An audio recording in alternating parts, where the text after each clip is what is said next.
Hey there, YouTube. I'm Forrest Latter-day Skeptic.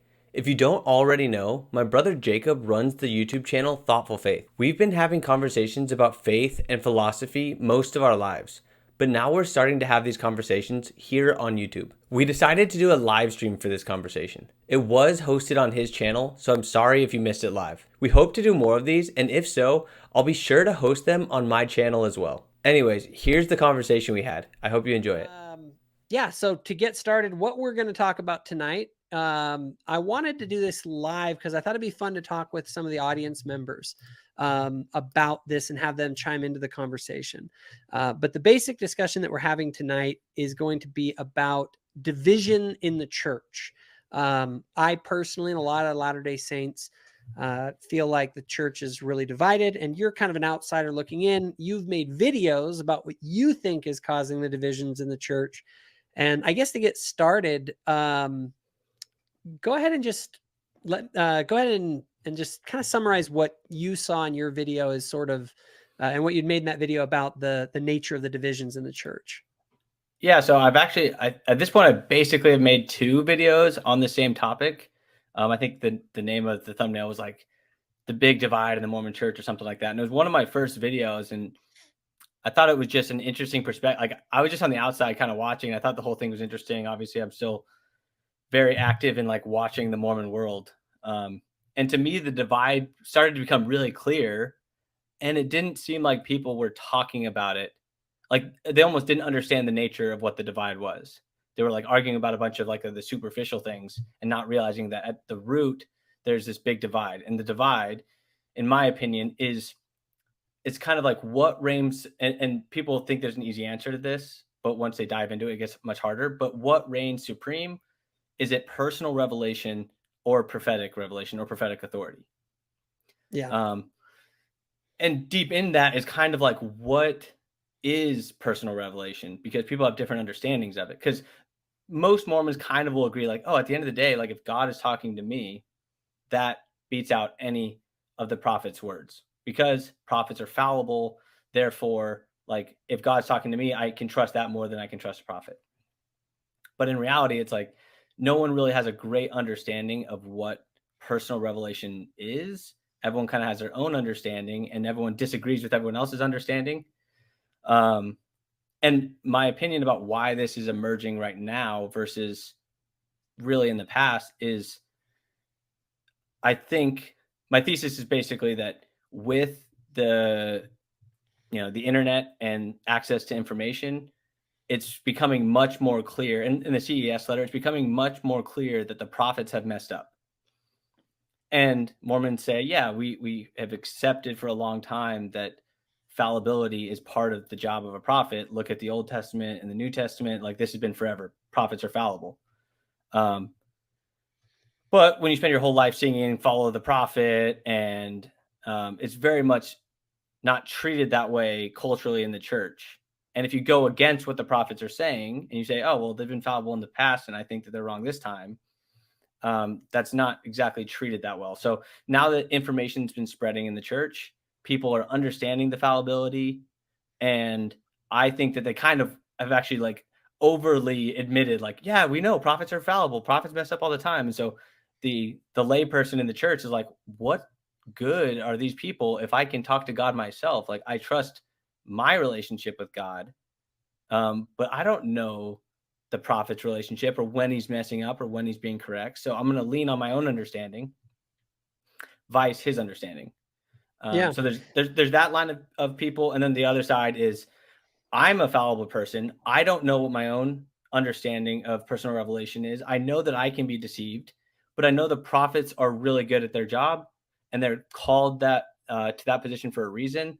And therefore, I'm gonna almost defer at times to their wisdom. And That's kind so of the two camps. how do you factor into that stewardship? Do you think that is a factor that has to be taken into consideration? Not exactly, because in my opinion, if the prophets, the classic example is blacks in the priesthood. I don't know if it's a good excuse to say God's telling me that black people can have the priesthood, but the prophet's telling me that's not the case. so I'm going to defer to his stewardship. Because then, I don't know, to me, that's just not a satisfying answer. Like, I don't think you can, it's almost like you're subverting your personal morality to the morality of the prophet, which we already have accepted can be wrong. Okay.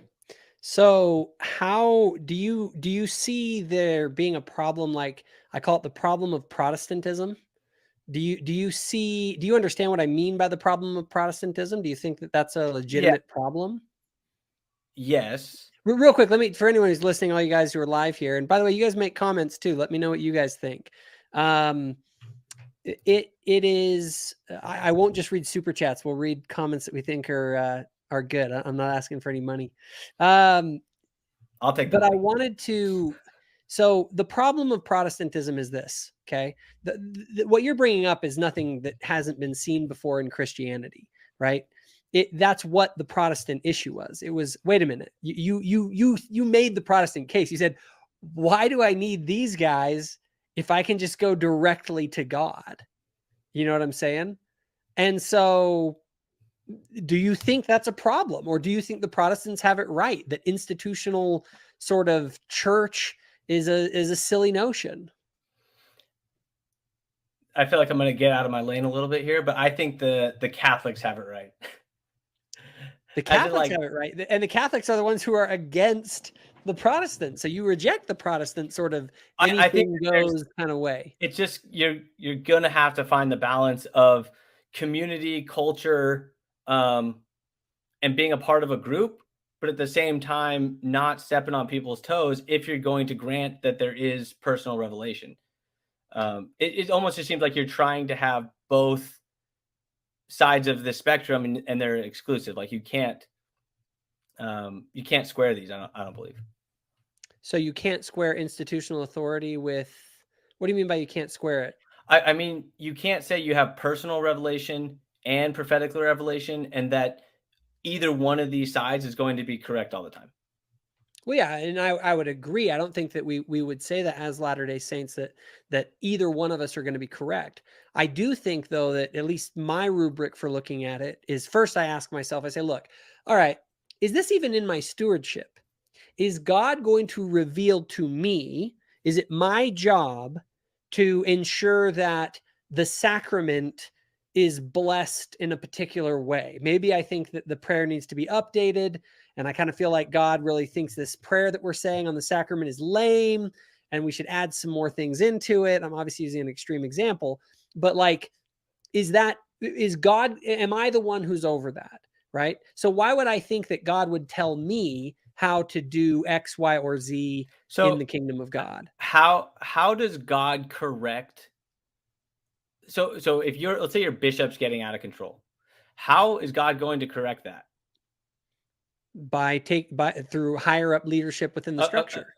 so there's two problems here. How do you correct the Most High guy? How does the prophet get corrected? You God has to.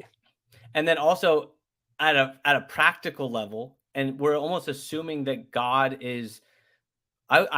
Presume that God would act at a practical level. Like, your stake president isn't gonna have the same gauge on the bishop as you would. So if your bishop and you're the first counselor and your bishop is doing something totally crazy, like the example you gave is kind of benign, but if it was something more extreme, I feel like you probably would get involved. Yeah. Especially especially if there's a I'm even a temporal believer aspect to it. that if a leader is out of control and you no longer feel you can sustain him because he's not serving Jesus Christ, I don't think you should sustain those leaders. I think there's a reason that we sustain our leaders, and I think it does act as a signal to the leadership that, hey, something is going on lower in the church, to say this isn't okay. But you also got to accept the consequences of doing that, because what you're basically saying is you're saying that I think that God feels this way about this issue. My thing is this: you might be right, but you might be wrong.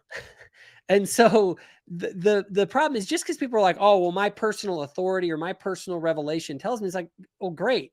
Why should I believe your claims to personal revelation over President Nelson's claim to revelation from God? Right. Yeah, And so this is I look at it, but I also look at it in terms of stewardship. Like, what is the stewardship that a person is claiming to have received revelation on? If you're claiming revelation for the church, general revelation, I'm not going along So with that. so how about this? We can also, I'm not really, I don't have either a horse in this race, so I can go either way. I'll kind of just play off of your position. Um, but for example, let's take stewardship out of it and just say the prophet says that worthy young men should go on a mission.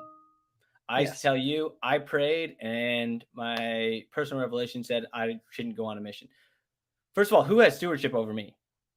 Well, you ultimately have your agency, No, right? no, no, no. And So first, who has? Do I have stewardship over myself? yeah, of course. Okay, and does the prophet have stewardship over me? Yes. So it kind of like washes the stewardship equation out of it. Yeah, if the thing is but I'm an outsider. I'm not you. If I'm So looking at why are you and you you say looking at I'm me at not all?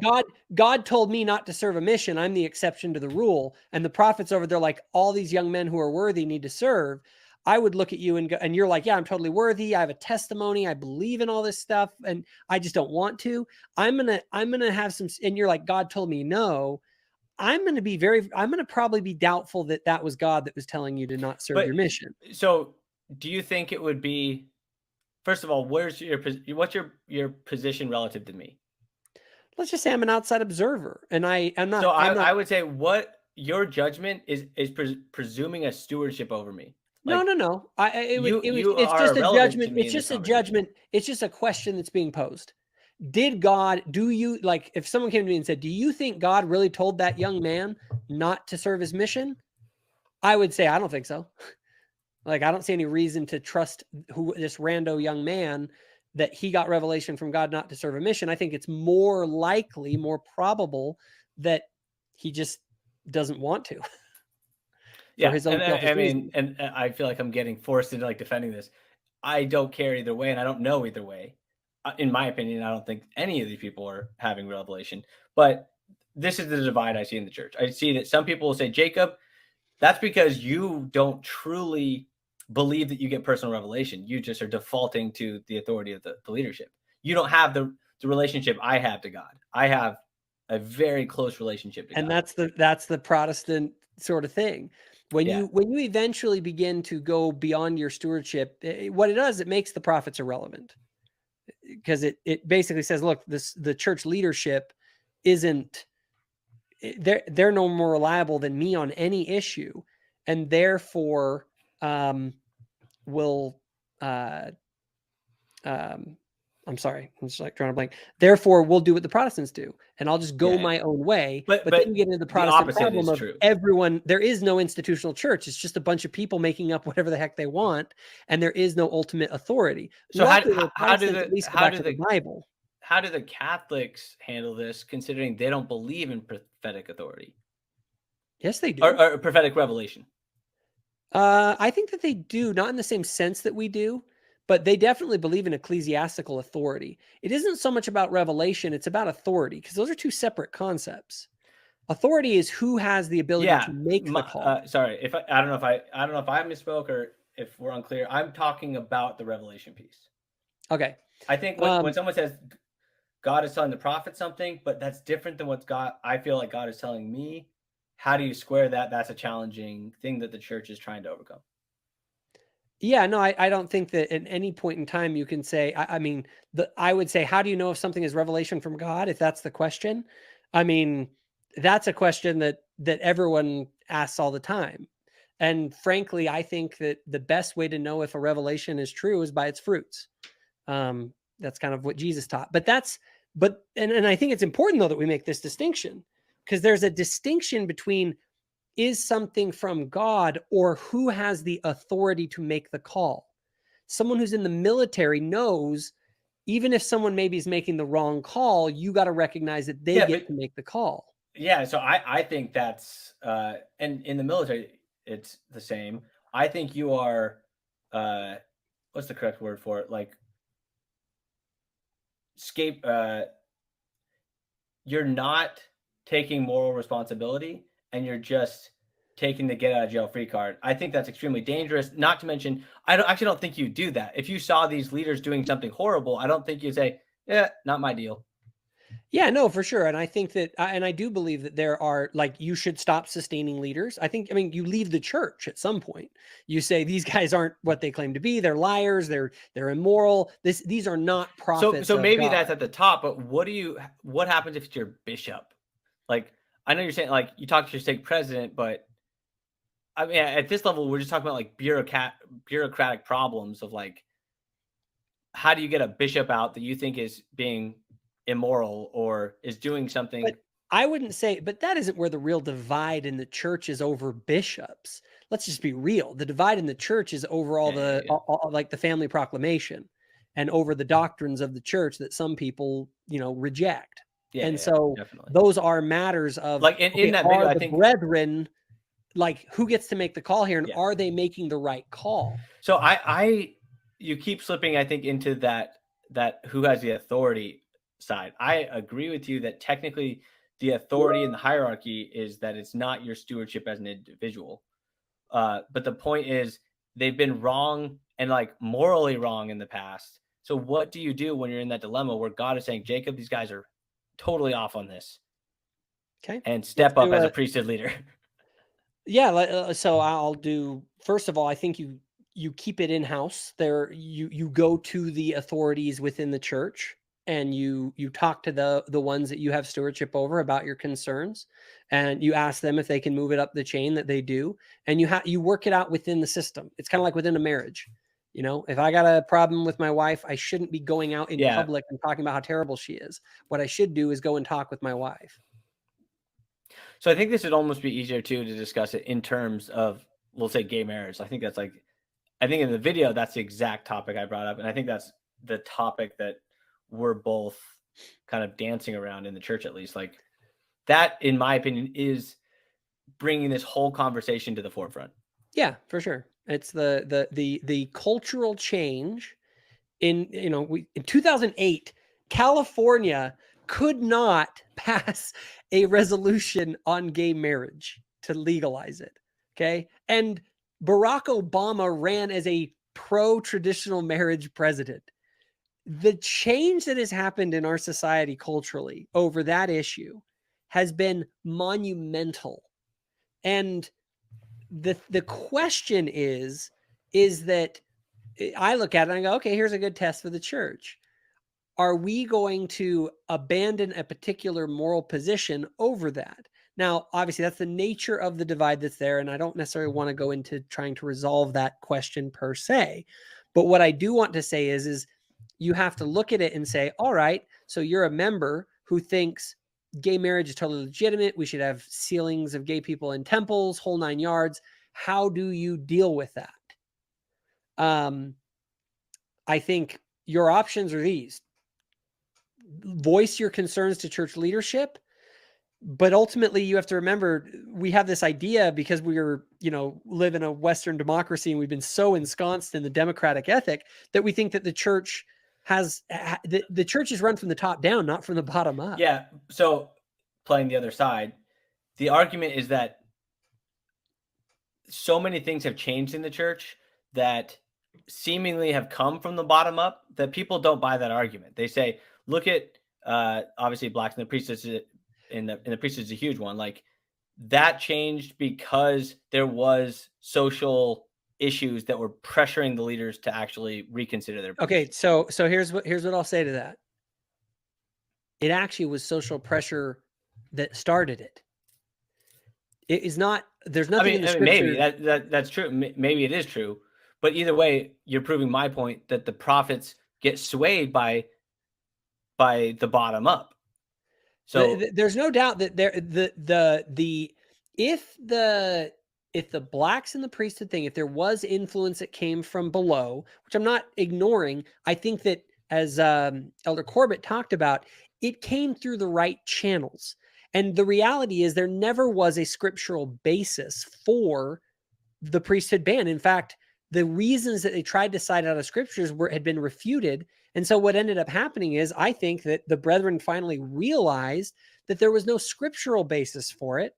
And they ended up realizing that, yeah. And was it people at the bottom who might have done that? Sure. Yeah, exactly. Well, and that's I the think point. Is I, just so everyone knows, I do believe that the Lord made that apparent to the leadership of the church so that they did it. I don't think this was just, hey, we engaged in activism and then we got our way. And by the way, that's the only issue, so far as I can tell, in the church that really is a significant, let's say, quasi-doctrinal change that was made in the church related to so I don't know how social movements.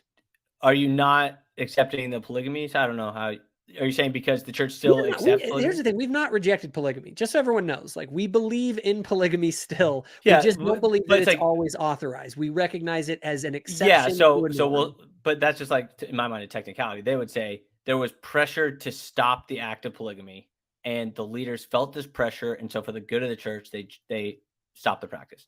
Again, this is me making the argument of like, the reason they did it was because the federal government was going to confiscate the temples and the other property of the church, and they were basically going to bring down the hammer. These are all examples of the brethren changing the position of the church based on pressure from the bottom up. The brethren of the church are, the Lord, I believe, responds fully to the changing circumstances in the world, but I don't think he changes on everything. Remember, polygamy was always a temporary, when necessary, when it was beneficial to building the kingdom of God. That is the position of the church, and anyone who taught otherwise, I think, was just wrong. All of this is fine. I'm just saying that there are examples that people nowadays that are proponents of gay marriage say, hey, we can look in the past, and there's examples of bottom-up change in the church, so therefore we're going to take part in activism to get the leadership to feel this pressure and perhaps change based on what we believe to be revelation from God that this is the right thing to do. I don't think that. So there is a form of, I don't want to call it activism, but it is activism. You don't want to call it that because of Corbett's talk, but activism is good in so many ways. If you're going through the proper priesthood channels to let the brethren know how you feel about a particular issue, I don't think there's any problem with that. I don't. But when you are engaging in the public sphere outside of your stewardship and saying, you all need to do things the way that I think they should be done, and if you're claiming that God is inspiring you to do that, that is, I believe, that is crossing into the line of apostasy. But what you're doing is, that was a little bit of a straw man. They're not saying the way I believe it should be done. They're saying this is the way I believe God thinks it should be done. Then you're claiming revelation for the church, even though you're not a prophet or apostle of the church. Yeah, and they would point to the fact that this has happened in the past. I do not believe that God was the one who inspired the government to go after polygamy. For instance, I don't think that whether or not, even if I'm right, okay, it's not my place. I had a really interesting experience on my mission, actually, because it's really funny that this was one of the biggest takeaways from my mission. In fact, my last night on the mission, I wrote this down in my journal, and I wanted to write down things like, what did I really like? What is one of the big things I learned? Weirdest thing, but it was a big, impactful spiritual experience I had. And in my mission on the first transfer, sports got banned entirely. I was in Argentina. Like, I didn't get to play soccer for 2 years. To this day, I'm like bummed about that. Okay. You should have played soccer. It bugged me. It bugged me bad for the first year of my mission. I was pretty annoyed about it. But then I started realizing something, and I had what I can only claim as a spiritual witness or something that said, Jacob, even if you're right, it's not your call. And I began to realize that there was an immense wisdom in that at the end of the day, I have a particular stewardship that I'm over, and other people have it over other stewardships. So that's real quick. Let me finish. And so what I've come to realize is that, and I've used this before, institutional integrity matters, because what happens is that it's kind of like let's say that you were right about vaccines, right? Someone had something and they were right about it, and the doctors got it wrong. you got to be careful that you don't undermine faith in doctors just because the doctors made a mistake. And so by handling things in-house, you avoid eroding the institutional integrity that's still there. You end up emphasizing the fallibility while ignoring all of the things that they get right. And you end up becoming this person who's just a critic of the church all the time. And what you do is you erode faith in the institution. Now, you might be like, right on, it's an institution that needs to be eroded. For this conversation, I don't care either way. So like, I understand that is 100% right, that you have this problem of how do you keep trust in the brethren, but at the same time accept fallibility. And a good way of doing it is saying, hey, don't criticize the brethren at every opportunity. Like, that's not the way to do it. But I'm talking more about a general principle. And this is where the stewardship conversation, I think, misses it a little bit. For example, if your bishop gets up on Sunday and says, at church today, we're going to sacrifice this kid, and gets a knife out to stab him, are you going to say, yeah, not my call? Like, you'll do that with sports and you'll do that with the sacrament prayer, but will you do that when it's really important? Yeah, you're talking about the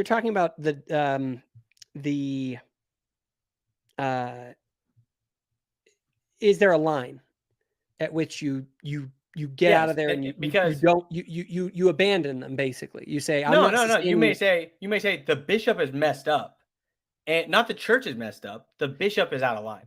Yeah, no, and you can do that. That's why you have to sustain your leaders. Okay, so this guy's getting up to sacrifice. You'd say, I'm not about this. No, guy. Obviously, if someone's about to sacrifice someone, I would think that they'd lost their mind, and I'd go up there and tackle him and take him down. Okay, so all I'm highlighting in this point is that your disagreement is a disagreement in not a disagreement in kind, but a disagreement in magnitude. So someone that's fighting for gay marriage, they think this is a very serious problem, and the church is way off. And you are fine with saying, I know it's not my stewardship, but sometimes when it's a big enough issue, we need to get involved. And you just disagree that this is a big enough issue. Yeah, yes. And I would say at some level, what you do is that you leave the church, right? No, but you don't leave the church if the bishop is... If the church is threatening to like nuke the United States, like, yeah, you send in SEAL Team 6 and you go and whack Russell M. Nelson. But you don't like... No, but I think that's a little bit of a cop-out. There's two options. It's leave the church or get the people that you think are out of tune with the spirit out of leadership positions, and or try to influence them. Like, there's these other routes that a member that doesn't want to leave the church and they love the church and they think that God is talking to them would say, it's not that the church is wrong. It's that these people are now fallen prophets. They're no longer inspired. Yeah, and you should be honest about that and raise your hand and stop sustaining them. Yeah, I mean, I'm not disagreeing. That's where my issue is. I'm just saying that they're not honest about it, because the church has a mechanism for actually getting rid of people that are apostates. This is the thing. People should leave the church. Like, if you no longer believe that these guys are the authorized key holders of the church, then you leave, because that's what makes the church what it is. But this is what actually, I'm just curious. I don't know the answer to this. Like, according to Mormon doctrine, if the prophet goes astray, what do you leave and somehow start a new church, or do you try to reestablish the keys in the existing structure? There aren't a lot of precedents for that or scriptures, because we don't believe that. You believe that prophets can go astray. Yeah, but we don't believe that the church will go astray in this dispensation. That is not a belief that we have. So you don't believe that a prophet could lose his prophetic authority? I believe possible. Yeah, exactly. It's almost like you have a contradiction here. You believe that prophets are fallible. You believe they're human, and you believe that they're capable of making mistakes that are so grave that they would lose their prophetic leadership. Yeah, and at that point, the church wouldn't be what it claims to be. So what could you, not would you do? What are the options on the table if all of a sudden you see the prophet going? What are the rules? What are the rules when you leave the church? I don't know. No, I'm not saying when you leave the church. I'm saying, would you try to have the quorum of the 12. The Like, church no longer, remember, the church no longer exists if it doesn't have the keys of the kingdom. It's like that's what the church is. I know The church my is the question is, hierarchical what are the authority ways structure to that go about? exists to administer the ordinances of I'm saying, what are the salvation. ways about reestablishing the keys if the prophet, who is a human, which is capable? Like, I assume that there's some mechanism of reestablishing the kingdom on earth if the dude at the top happens to. It's like a single point of There failure. is nothing like that within our scriptures. The only precedence for it is the great apostasy in which God himself came back to the earth to restore the keys. Okay, so if you lose faith in the prophet, the whole church crumbles. Yeah. Interesting. Yeah. And that's the way it should be, because we're built upon a foundation of apostles and prophets, with Jesus Christ being the chief cornerstone. If you get rid of them, the building falls down. That's No, our. but what I'm saying is, like, you guys, it seems like you built your foundation upon sand, because you built your foundation on people that are fallible and able to fall prey to the sins of man.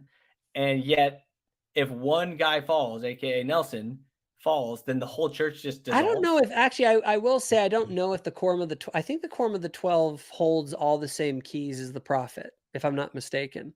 And so if it isn't one person, I do believe that the quorum of the 12 could still be considered authoritative. Well, that's kind of what I'm getting. Like, what are the options?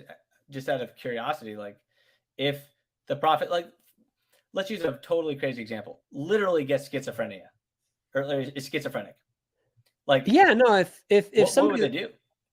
they can I believe, and I'm not 100% sure, but there are mechanisms for that in particular. But I'm talking about if the keys were lost entirely, which the quorum of the 15, the first presidency, and the quorum of the 12, they act as the key holders of the kingdom. I'm not 100% sure. Someone might correct me. I have people on here. Let's see. You guys in the audience, you can tell me, do the quorum of the Luke 12. says all 15 hold the keys. I know people are saying all 15 hold the keys, but I don't think they hold them individually. I think they hold them as a quorum. And then also, so what makes the prophet unique? Is there any, like, it's just stewardship, but they all hold the same keys?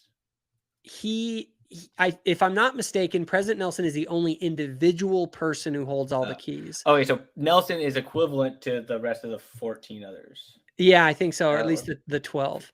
So all 12 would have to agree. And some of that gets into some of the technicalities of church leadership. But let me real quickly reframe it back, because Luke Hansen made a comment, and he's always good to talk with. And he said that really the divide in the church isn't over this issue of personal authority or prophetic revelation at its root. What's really at the root is what's causing people to begin to go to their personal authority, as some people call it, and that is ideological. And so what's really dividing the church isn't a belief in prophetic authority versus personal authority. That is emergent from this deeper issue, which is that members of the church are adopting ideologies that are contrary to what the brethren teach. And I just take that as the deeper issue is that there is no definition and no real concrete way of explaining what personal revelation actually is. Like, the church doesn't say, like, this is what personal revelation is, everything else is just your own feelings. And therefore, people that adopt these ideologies can't separate their ideological point of views from their, like, they think they're the same thing. Like, I believe so strongly in this cause. The reason I believe so strongly in this cause is because of God. And it's like, you don't have the ability to tell them no, because there's no definition for what okay, personal let's revelation use is. an extreme example to try and make the point, right? So let's back it up some. Let's say a member says, I just feel like God is telling me that all paths lead to heaven, right? Like, all paths do. And the brethren are wrong about this. And we don't need Jesus Christ. It's funny that you're using this as like an extreme example, because I think next to, like, the gay marriage issue, this is kind of the Protestantism seeping into Mormonism. Is like, hey, I don't like to judge people. I think that's wrong. And when we draw these lines, we end up, like, dividing. So I think if I understand God correctly, he just accepts everybody. that is a good person. Yeah. So No, basically, I don't think it's an extreme example. I the think it's a problem real example that's is happening. that okay, that's fine. A person can have whatever, they can claim whatever revelation that they want, but you can check to see if I'm a Latter-day Saint, then as a Latter-day Saint, by definition, I believe that the mind and will of God is manifest in things like the scriptures. And so if they're saying something that goes totally contrary to what the scriptures teach, which the scriptures are basically just the collective witness of God's prophets over time, and all of these are saying, nope, Jesus is the way, the truth, and the life, only through him you reach the Father, all that kind of stuff.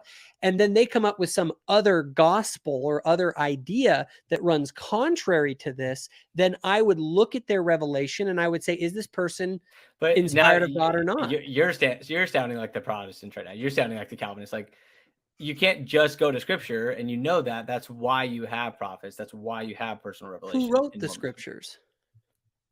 Prophets of old. Exactly. So you don't believe in prophets, modern prophets, or personal revelation? You just go. No, I believe in the full collective witness, including the modern prophets. Okay, so That's what why I'm I saying is say the when I scriptures talk is not about the enough. collective witness of the prophets, I'm including all of the living prophets and all of the dead prophets, and I'm looking at that entire thing, and I'm looking for the patterns. And personal revelation. What was that? And personal revelation. Well, I'm talking right now on matters of church doctrine. No, but what I'm saying is your model includes personal revelation, modern prophets, and prophets of old. It includes even more than that. But what I want you to focus, though, because there's two separate categories of the collective witness. If I'm talking about the full collective witness, like epistemology that I talk about, that's one thing, right? That's kind of for like, how do I know truth? But then there's another question of how do I know what constitutes the mind and will of God generally revealed to the world, right? And I think the best source for knowing what that is the collective voice of his prophets over time. That's where I go to try and understand the mind of God generally to the world. Well, I mean, I think that's why you're on the prophet side of this argument. Yeah, absolutely. Because they are the best authority for understanding the nature of the ecclesiastical stuff, right? And when we're dealing with the general worldwide principles versus, is this the person I should marry, or should I make this choice or that choice, there's a big difference. And so I don't look to myself individually. If I have a question about what is God's mind on a big subject, I don't even look interiorly. I look to his revelation to the world. And I mean, just stepping back a little bit, because again, I don't have a horse in this race. That is your side of the argument. The other side is they put a lot more weight into their personal relationship with God. And they use Mormonism to justify it, that Mormonism the problem is that if your emphasizes a personal relationship. If your personal relationship with God is empowering you to say, I'm receiving revelation for God about general doctrinal matters, and God will reveal to me things that he's not revealing to all these other people, then you're just going down the route of Protestantism. You're rejecting the concept of authority at all in the church, and authority becomes meaningless in the church. And or you just pull the card that we believe in authority, but they are fallible. And this could be another thing that they're fallible, and just like all these other things that we've seen in time. But here's the difference. Here's the difference. It's fine to hold contrary views to the brethren. I do from time to time. I don't think that they always do everything right. But the difference is am I challenging that authority, or am I sustaining them in their ability to make the call? The moment I challenge their authority, not by going internally, I can go in and talk to them and, voice my concerns. But if I go outside into the world and I begin to say, hey, I'm challenging your authority, now you are not, it's like you're not part of the team anymore. So I agree with that. I agree with that there's a difference between challenging and not. But what about the issues of, like, I prayed and I'm not going to go on a mission because God told me to. You can make that decision. And maybe God really did. I don't know. But I can say from the outside looking in, I'm kind of like, unless I see a reason why God would reveal that, I'm going to be doubtful that he did. You know what I mean? As an outside observer. So just because someone says, oh, well, my personal revelation tells me this, I'm like, the devil reveals things to people. There Well, are I other mean, spirits besides the again, spirit of yes. the Lord at work in the world. Have you ever thought about testing the spirits that you're encountering in the world against the word of God and his prophets to see if it kind of lines up with it? But you admit that one of the unique things about the Mormon church is that there can be new revelation, things that don't line up with, and I know you'll say like they have to be in accordance with revealed revelation, but like the beauty of the Mormon church is that new things can get added. Okay, let's talk about that because this is actually a really good topic.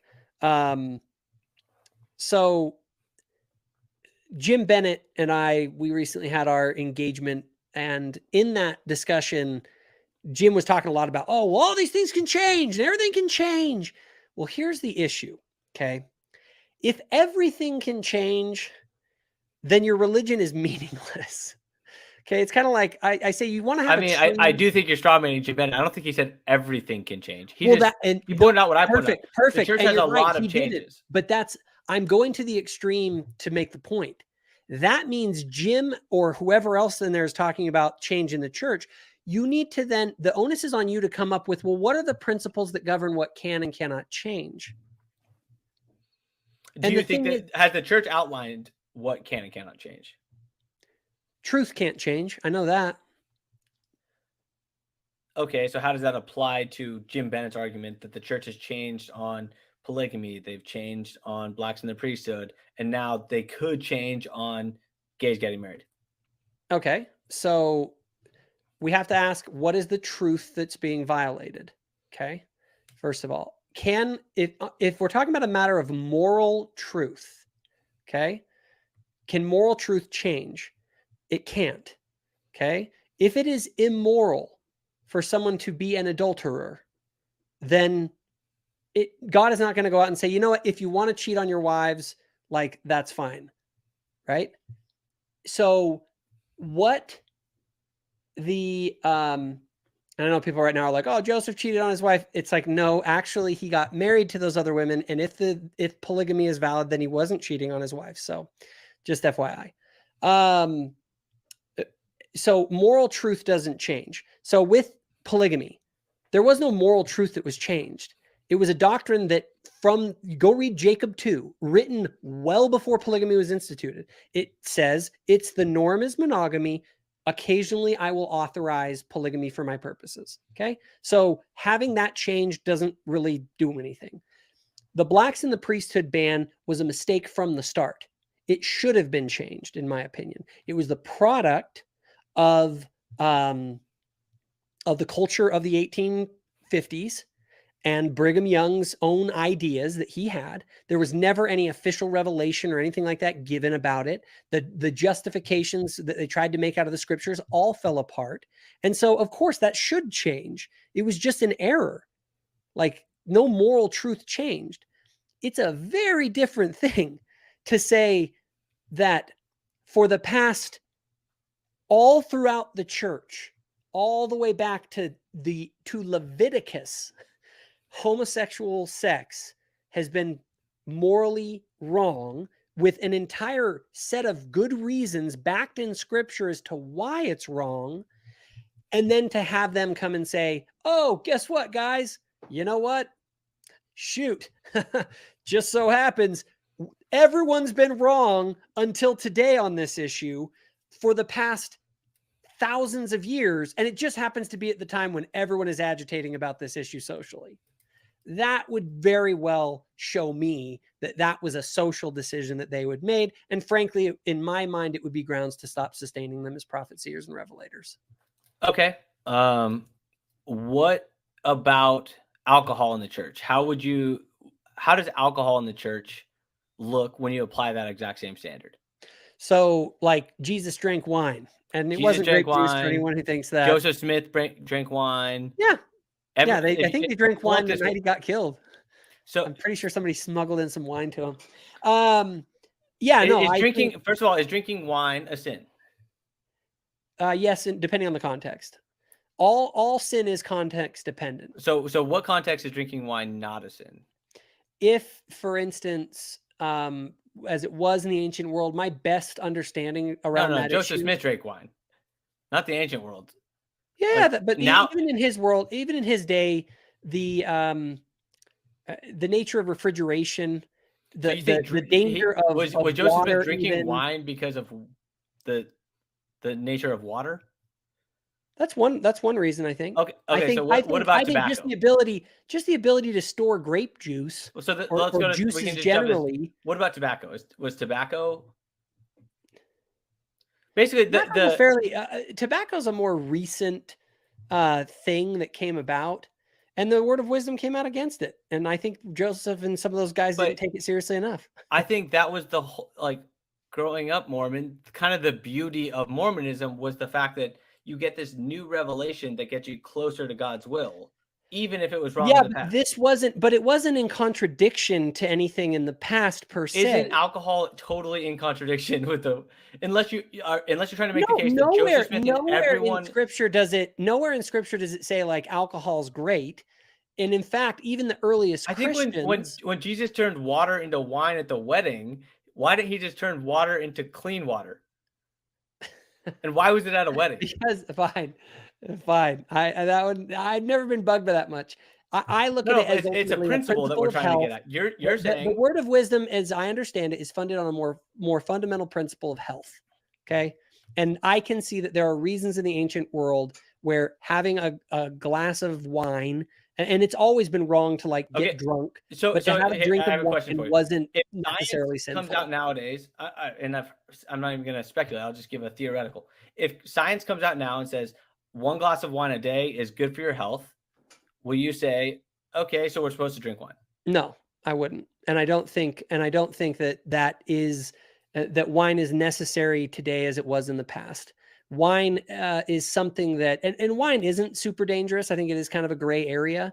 But I think in the context, most people now drink wine because they want to get drunk. Okay, so we're getting lost. People in the past who drank wine, it was just the way that they could store a good tasting drink. And yeah, they didn't mind getting drunk on it, but I don't think Jesus was out there getting sloshed with his buddies when they drank wine. You don't think Jesus turned water into wine for the wedding because of you think it was because of health reasons?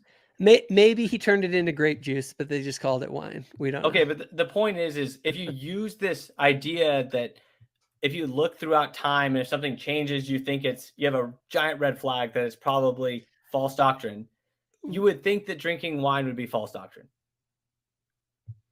No, the collective witness model totally says that drinking wine is false doctrine. I think what you can see historically with the consumption of alcohol is that God didn't have any commandments about it, and that God will reveal higher and holier ways to live our lives. And so in the past, he permitted it, but then eventually a revelation came along that said, hey, this is a higher and holier way to live your life. And I think that's great. So also, first of all, exactly, like there's higher and holier ways. So maybe it appears to be in contradiction, but maybe it's just a better way than in the past. It's not actually a contradiction. But that doesn't, you're right. And you can do that with alcohol, but you can't do that with things that were expressly forbidden. And then you say, this is totally a sin. Oh, but now it's the higher, holier way. But I guess you're doing the opposite of that with alcohol. Like Jesus, who was perfect, drank wine, and now drinking wine is a sin. That's a contradiction just as much as the opposite. I don't think so, because I look at the wine thing as something that Jesus permitted and allowed for people to do. We don't know that he was drinking the wine that he made at Cana anyway. I'm not saying he didn't, but I'm fine with the idea that he drank wine. With that said, I think that the Lord will permit people to live normal human lives, and that he calls us to higher and holier ways.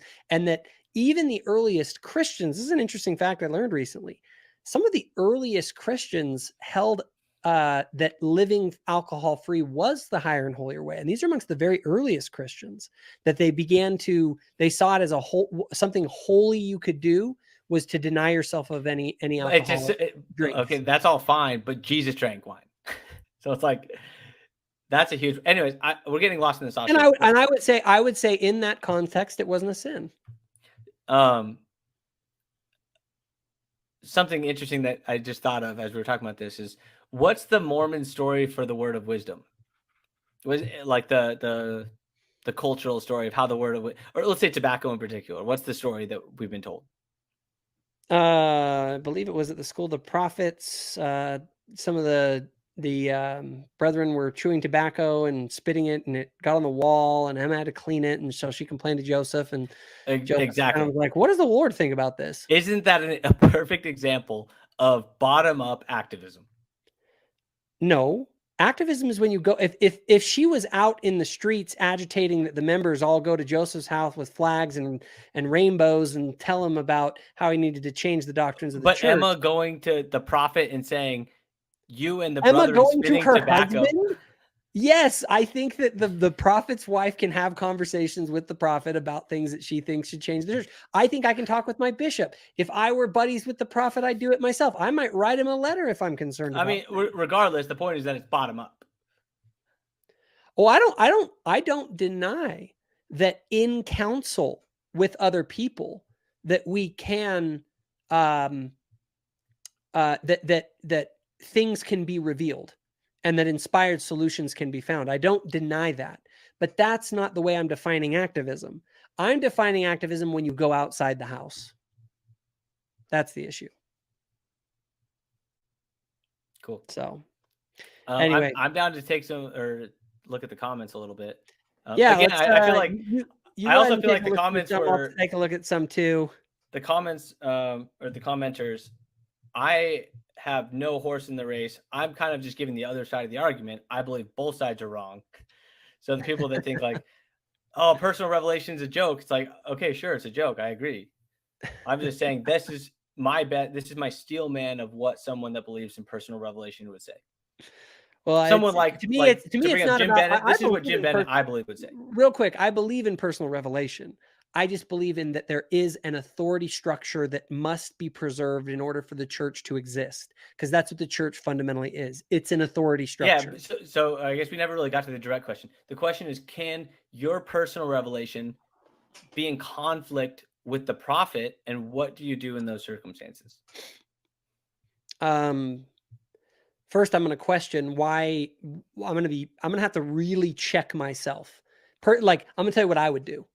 I'm going to check myself. I'm going to go, okay, I'm disagreeing with what is the equivalent of the 12 greatest brain surgeons. But are we talking about brain surgery? Or are we talking about like which sports team is going to win the Super Bowl? Then I'm also going to look at, do I have a good reason to think that they're in error on a particular issue, right? And if I really truly do feel that way, well, then I have to ask myself a couple of questions. I have to say, is this something that's worth leaving the church over? Is this worth me stopping sustaining them as prophets, seers, and revelators? If it isn't, then I have to say, then I'll continue to raise my hand and sustain them in their position. And what I'm saying is, you guys get to make the call on this. I feel like that question. I feel like isn't the right question. The question Let is, me give one last thing, one last option that I do see, and then I promise I'll give it to you. The other is that I'll work within the church, and I will work within my stewardship to make my concerns known within the house in order to hopefully influence what's going on within the church, and to maybe even give the brethren or whoever I'm in contact with reasons to consider why I think that they got something wrong. So you believe in activism within the church? That's what you AWT or AWC. I would use a different term for it. I would call counseling amongst ourselves within the church. The church believes in Pressuring your counsels. leadership is what you would call it. What was that? Pressuring your leadership is what you would call No, it. you just counsel with one another in a spirit of trying to find the right solution. You're not an activist until the moment that you're challenging their authority. Cool. So. I'm tired of playing the apologist, the Mormon apologist. All right. Well, let's see here if there's any. Here's a hot take on the alcohol issue. Wine isn't evil. It's immoderation that is evil. I think no alcohol rule was a temporary principle for us in the current time. Activism. Take it to your bishop. Real quick, I wanna ask people about that. Did I get it all wrong, you guys, on the alcohol issue? I felt like I wasn't as strong as maybe I could have been on that one. Maybe Forrest won that one. Maybe we need to get rid of the word of wisdom. Why did Jesus drink wine? And why did Joseph Smith drink wine? Yeah, and Brigham Young. Yeah, and if you're following the collective witness, what would you think about the word of wisdom? I don't have an issue with it. I think that it's permitted, but it never was like endorsed. And someone said, "What about coffee?" Yeah, I mean, coffee's the same. It's just the issue is I don't have as good of. Yeah, Jesus wasn't drinking coffee. Yeah, that's the issue. But I mean, obviously, coffee's in my the word of wisdom. Totally Anthony pointed out that the word of wisdom says that you can drink beer. Who said this? The word of wisdom, Anthony Miller. Oh yeah, that's Anthony Miller. Yeah, it does. Yeah, I knew that. Yeah, it does. But that's also one of those things that like, well, the prophet said that you could drink beer. Well, then the next prophet said you couldn't drink beer, and your current prophet says you can't drink beer. So don't like. Well, but you gotta recognize that. So that logic applies when it's like there is no precedent for it. Well, something like wine, where you have prophets that say you can, and the perfect being Jesus drinking wine, then you have a prophet now saying no drinking wine. You'd say, "Hey, I'm using my epistemology of collective witness. I think you're a false prophet." Let me back up just a hair on it. What I would say is wine and certain drinks, I don't think that it is like a moral truth. The moral truth, I think that really undergirds all this is health. So that's fine. But can you go to the temple if you're drinking wine? That's the problem. No. But I think you're violating something else if you're drinking wine. You're violating obedience, as I see it. Like, and I do think you shouldn't drink wine. I don't think there's a good reason to drink wine. I think back in the day, there may have been reasons why wine could be tolerated by the Lord. But at some point, it's like, so I don't know that it's necessarily the violation of a moral truth, an unchanging moral truth. And I think that all of these things are I think morality is context dependent, because what can be wrong in a particular circumstance could be right in another. You know what I mean? I do believe that is like situational ethics, I think, is actually. Yeah, but that's why I asked you if our best science, and I'm not saying this is the case, although I've heard it is the case. If our best science says that drinking a glass of wine a day increases your health, do you think that the word of wisdom is now telling you should drink a glass of wine a day? No, because I could see why drinking a glass of wine, even if people say that it's good for your health, it's like, okay, but if people don't drink wine because it's for their health, they drink it because they want to get drunk. And that's, and people will start to get drunk when they start drinking wine. In theory, if you had perfect discipline to just drink one a day, you would say drink one. Yeah, no one does. And so the Lord, I believe, is inspired to command us that, hey, in the current context, you guys don't need to have wine. There's no need for it anymore. And so we're gonna include it in the word of wisdom's prohibitions. Do you think the word of wisdom should be called the word of rules that you must follow? It seemed like it was guidance back in the day, but now no. And it wasn't originally given by way of commandment. It was given as a word of wisdom, but eventually it was made into a commandment by later prophets, and they had the authority to do that ecclesiastically. So yeah, they had the authority, but the collective witness model says that it's a false doctrine. No, it doesn't. Jesus drank. Again, we're getting tired of it. Hold on, no. This is important, though. This is important. Remember, I'm not saying new things can't come about. I'm saying that the things that come about must be consistent with and not contradict past truths that we reveal. I know. This is a perfect example. Jesus Christ, who was perfect, drank wine. Saying that it's a sin to drink wine is a contradiction.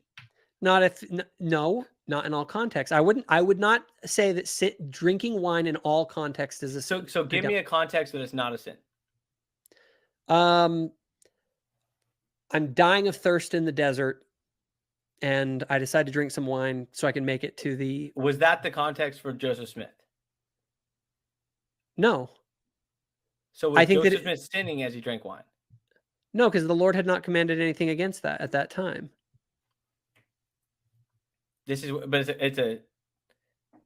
I know he had. That's why it's a contradiction. It's a contradiction that he had not said Jesus Christ, who was Past truths that we reveal. I know. This is a perfect example. Jesus Christ, who was perfect, drank wine.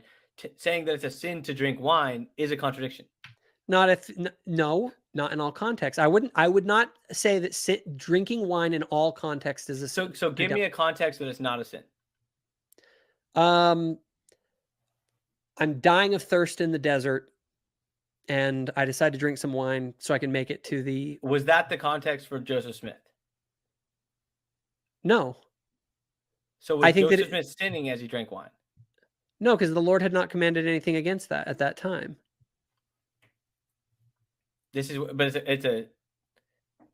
I know he had. That's why it's a contradiction. It's a contradiction that he had not said it was a sin, and the perfect being drank wine, and now it's a sin. Those are conflicting doctrines. No, because something can be a sin once the Lord commands that you shouldn't do it, because the context of our society generally has changed, and therefore the Lord apply is that to saying gay in marriage. this new Maybe context, the Lord is saying, now we have a lot more gay people, and I want gay people to go to heaven. The context is different than throughout the Bible. Perfect. So why don't we change it to allow gay people to have temple marriages? Okay, you'd have to make then you'd have to go and ask yourself, well, why do we have marriage at all? Like, is there such a thing as a gay marriage? Well, Like, it's a whole other because in topic. order to reach the celestial kingdom, you have to have a temple marriage. And we want gay people who are in earnest trying to live their best lives to be able to reach the highest degree of glory. Okay. And what is a marriage defined as? In Mormon doctrine? Yeah, by God. Man and woman, eternal, done by a prophetic authority, and also No, it's done in just the temple. it's just the union of a man and a woman. Okay, let me let you know a little secret. I'm making a video about this exact topic. That's fine. And you're completely wrong. Your doctrine says that it's between a man and a woman, it's eternal, it's done by prophetic authority, and it's done in the temple. And for some reason, you only want to hold on to that one topic. Well, so all if right. you want to bring up the other topics, that's fine. But then my marriage is no longer valid. All right. So I don't know why you hold on to the one issue when if you want to talk about temple, or if you want to talk about the Mormon definition of marriage, it's 4 different things. Okay. That's what eternal marriage is defined as. That's true. Yes, but what does Mormonism have besides eternal marriage? You don't know? No, I don't know. We have marriages for time only. Okay, so what is the we definition perform of those kinds of marriages? How and when and where? A bishop. Bishops will marry people for time. All the time. And we recognize the marriages done by the state as marriages for time. Yeah, so what is this definition that you're talking about that is man and woman? That's what a marriage is. There's a difference in a marriage and an eternal marriage. But what definition? Is that your arbitrary definition? This is actually, this is literally the topic I'm going to make this video on. And I wrote the script already. Let's hold that for another video. Real quick. Anyway, I'm going to kind of wrap this up.